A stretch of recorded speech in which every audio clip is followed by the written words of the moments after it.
Can everyone sub to PewDiePie? I don't want T-Series to reach 100 million first. First of all, I'm tired of Indians boasting about it like it's some sort of godly achievement. It's not an achievement because India has 1.4 billion people in one country versus 800 million in a continent which is a group of countries named Europe.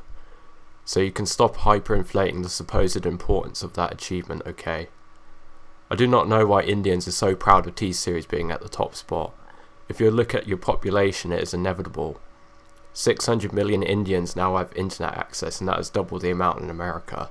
If everyone in India went online, T-Series would overtake immediately. If your reason for a single channel having the most subscribers is just because you have the most people, then if China got access to YouTube with their 1.4 billion population, T-Series would get easily overtaken by one of their channels. It works both ways. Second, it's a massive company versus one individual.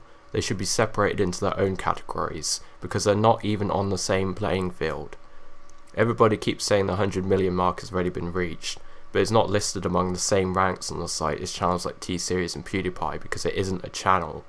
YouTube Music is a topic that encompasses the entire spectrum of all music channels, which is why it is so subscribed to because of how broad and generalizing it is. The top channels on YouTube are more often than not actually individuals but broad subjects like WWE, which focuses on multiple people and events, so of course they're going to be the most subscribed because of how abstract and because of its abstract and encompassing nature. The oversimplification is why people subscribe to it.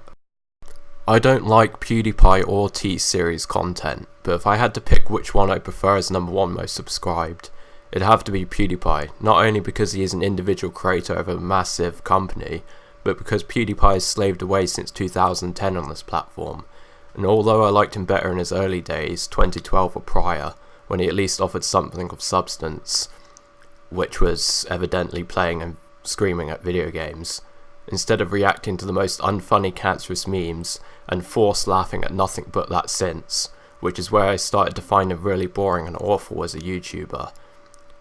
Even if I don't like him, I have to give credit where credit is due, and admit that his success is phenomenal, because he attracts 5 to 10 million views a video on an average, which on a site where over 1 billion people, every 1 in 7 people on Earth, are trying to vie for everyone's attention on a daily basis, is really fucking hard to do, almost impossibly so.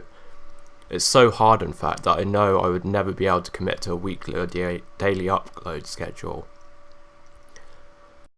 I pretty much just upload whenever I feel like I can and have something of substance to offer.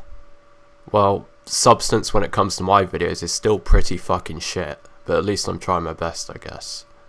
I'm not trying to please anyone with my videos except doing it for myself, for my own benefit, and I'm sure Pewds is too, given that he will still upload on YouTube even if T-Series does manage to overtake, which is kind of inevitable with their 1.3 billion person population. I used to kind of like PewDiePie's content when he simply just played video games on this channel, something which Jacksepticeye, his protege, seems to have taken over with, and in all accounts is a much better YouTuber than Felix is because of it. PewDiePie's content now just seems really degenerate and pandering to me, like he is only trying to listen to what people want and expect rather than do it for himself. I know there's still an element of doing it for himself whenever he plays video games on his channel, but I don't know. Whenever he reacts to memes or does anything else, I don't get that kind of authentic vibe from it. It's why I prefer Jack's content over Felix, because it seems genuine.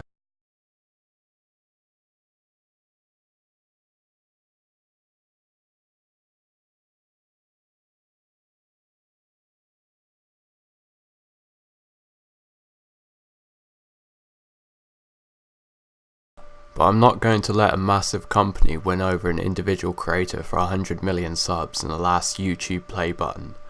I don't understand why people are even subscribed to T-Series, besides it being a massive battle of the West versus India. People who are subscribed to T-Series do realise that they're literally voting for Article 13 to limit their freedoms on the internet if T-Series do happen to win. And you're only going to give shitty lamestream media sources even more leverage for times when they try to shut down PewDiePie, labelling him unwarranted names like Nazi or saying that he hates Jews. If Hughes doesn't win the battle to 100 million, you're letting the media win. And as much as I hate Felix's content, I cannot just sit back and watch as he gets shit thrown at him that he doesn't even deserve.